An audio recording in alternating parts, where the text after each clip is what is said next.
ambitsioonikas naine. Sina, aga ometi kinni, paigal, ei liigu. Põhjus on väga lihtne. Põhjus on see, mida sa ise endale räägid ja ütled. Eile jagasin oma kogukonnas, mis asi on 75 hard väljakutse. Ja siis on hunnik naisi, kes läksid ja guugeldasid 75 soft väljakutset. Ja see on täpselt see põhjus, miks sa ei jõua oma eesmärkideni, unistusteni, ei ela seda elu, milleks sa tegelikult oled võimeline.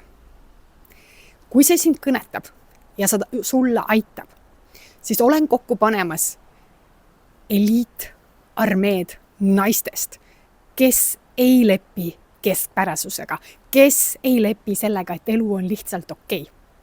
Me stardime 10. märtsil. Kui sa oled sina, kirjuta mulle, läksime ja lähme teele.